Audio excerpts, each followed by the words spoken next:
My thoughts were like, oh, Canada is too cold, but people are friendly, everybody's nice, there are people from all over the world. The first thought, I think it's quite cold and big, you know. Like when I was in quarantine for 14 days and all I saw from the windows of the hotel is lands and, you know, far away kilometers. This is like the biggest problem I have. Once I light up my cigarette, every Canadian I know just stays away from me, doesn't really want to talk to me. And this is really weird since in Serbia, I think 80 to 90% of people smoke, even inside. It's like a carnival season, so like there are a lot of parties going on like in the streets. There are like parades and people just go out to have some fun. We don't have maple syrup for breakfast. Mexican culture is way more intense and we are more close with our families and with our siblings and stuff. And here everyone's like very independent, like they have very individual lives. I don't know because I didn't have like much experience in this area. But yeah, I feel like in Brazil people are more outgoing. I feel like flirting in Canada is weird. I haven't dated any Canadian guy. I would definitely say that here it's less of a big deal. Like it's more chill. Like they just like they assume they hang like they're like together by like after a while of hanging out and talking. And back in Mexico, it's not really like that. But you still ask like, you want to be my girlfriend? I don't know what happened here because I don't know if Canadian like me. Oh man, that's definitely something I have an extensive amount of research in. It's both the most simple thing ever, but also the most complicated, where it seems people can just, you know, go off at a party, hang out for a bit, and all of a sudden they're together. Or sometimes it's a weird, like, multi-month-long cat and mouse game where I think some people are just real awkward about it, and it's just kind of like dead water. But I'd say the most notable thing is in Canada, I feel like you get a lot of couples where you don't really get why they're together. Like they seem happy, but you're just like, you are two completely different people. It just doesn't make sense sometimes.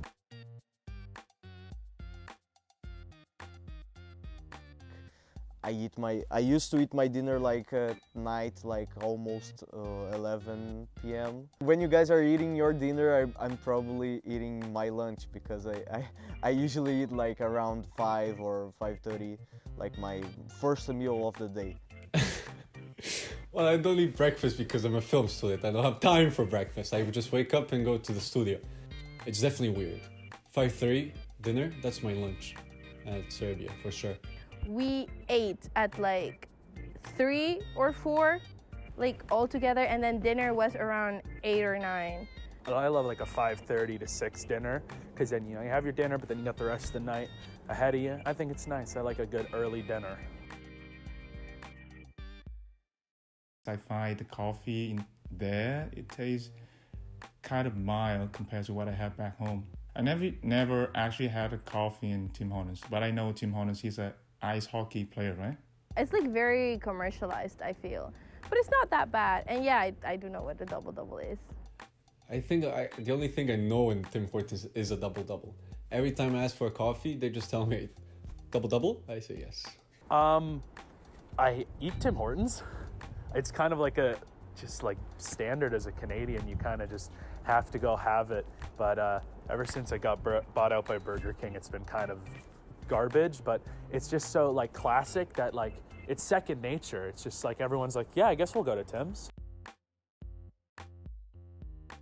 Here it's like everything, it's like the maple tree and maple syrup, and like I know that there is probably a story behind it, but I never actually searched for it, so it is just kind of strange, like everything here is just like maple, and I don't even like maple syrup. Hockey.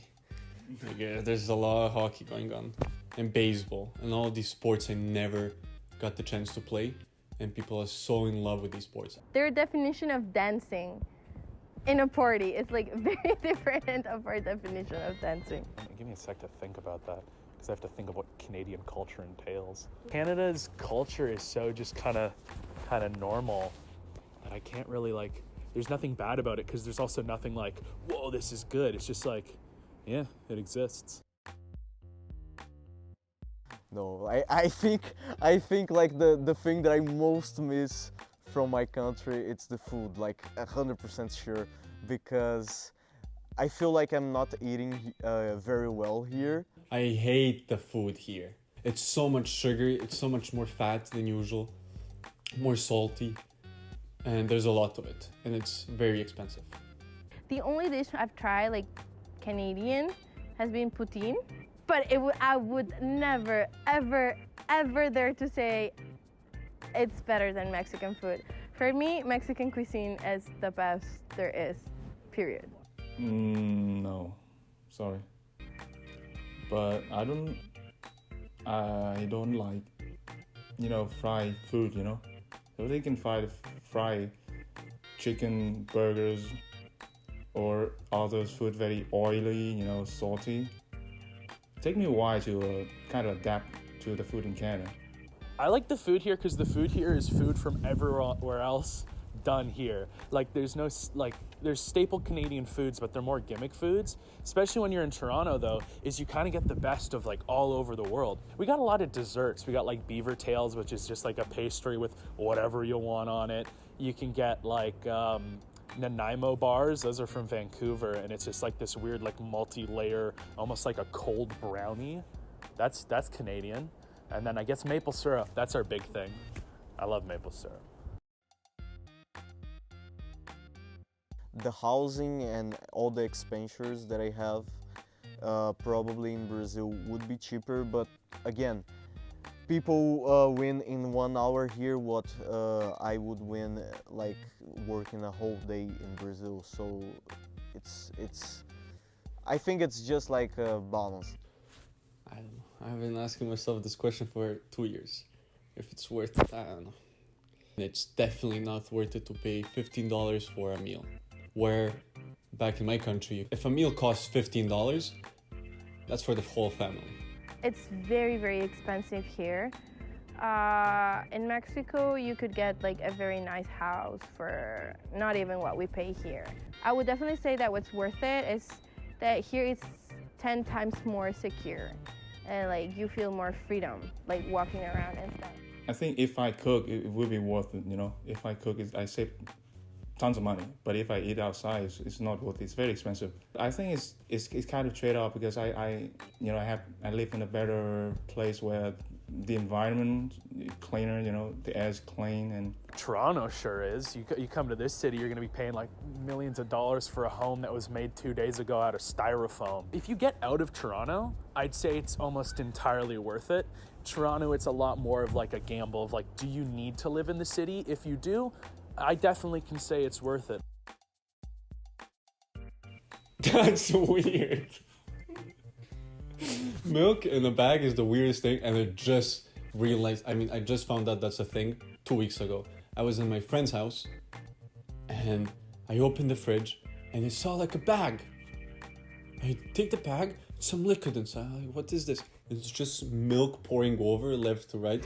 Put the milk back inside, and never thought about it again. Bro, I had the worst time with bagged milk when I got here.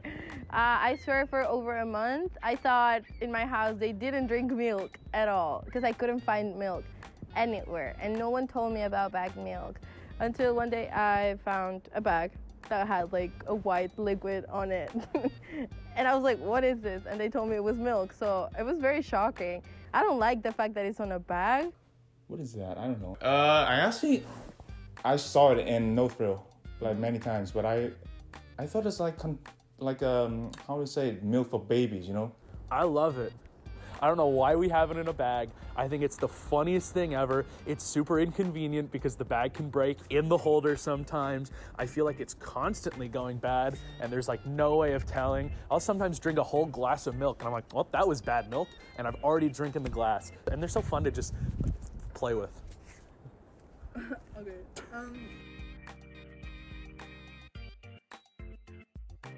I feel like in my country, in my culture, we have like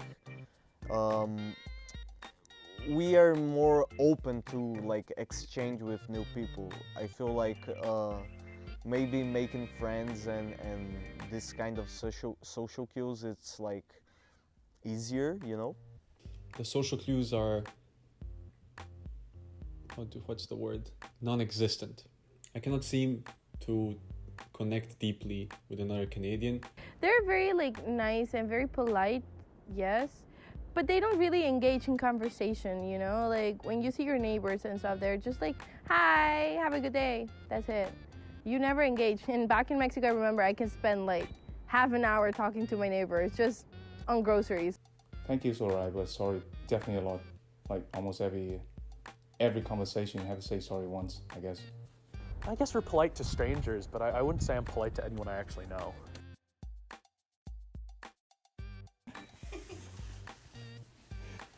Are Canadians boring and too polite? Yes. I mean, it depends on who Canadian you talk with. I mean, I have a good time with Canadian here, you know. Other Canadian, probably they play too much video games at home and watch YouTube, so... People who are just Canadian, yeah, if you go to like up in Aurelia, those Canadians are the most boring people you'll ever meet. But if you get closer to like cities and such, it gets exciting. If you go out west, it gets racist. I definitely understand why people would think Canadians are boring. We have this saying in Portuguese, there's like, you can take your horse out of the rain. It's like, in Portuguese, it's like, você pode tirar o cavalinho da chuva. And it means like, you think you can do this, but you cannot. You can like draw your expectation. It's this meaning almost. But yeah, it doesn't make any sense here. I mean, we call washroom WC? Yeah, WC. We call washroom, bathroom, that is, we call it WC, which is WC. What was the name? Pop? Full of soda? Like, all those like differences were like too much for me at first. Now I'm getting used to it, but I feel especially because I speak Spanish and there's not a lot of words in English that can actually relate to what we want to say in Spanish. It's always kind of fun when you find out what the different regional dialects are, especially when you get someone from England and they're like calling things trousers and just absolutely wild things. I say pop instead of soda much more. Maybe sometimes bathroom, but never restroom, because I'm not resting. Yeah, I don't sleep in there, so I don't rest. Oh, I don't know. I don't think I can say in video. No, I feel like people are like relaxed and everybody has time to do what they want, you know? They offer me maple syrup and they put it on everything. It was really good. They're humble, I think. They might be quiet because, you know, I don't know. But if you actually talk to them, they are nice people. We're not nationalists with it, which is nice. We don't like particularly like love our country so much we'll kill anyone who doesn't like it. It's just like, yeah, it's cool, come on in, what do you got?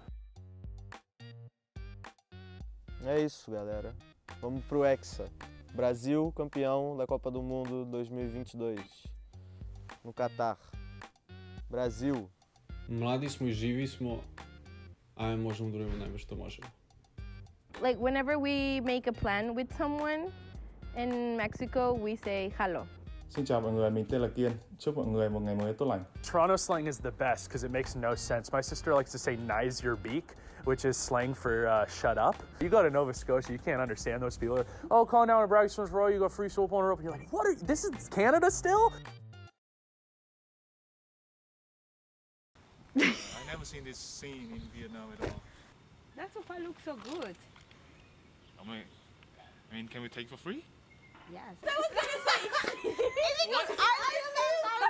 No, es que espera, escucha. No, answer me something. In Mexico, do you kiss the person in the first date? Bro, don't tell me that. Don't No, ask me that that. never happened. No, it does. Oh, Canada.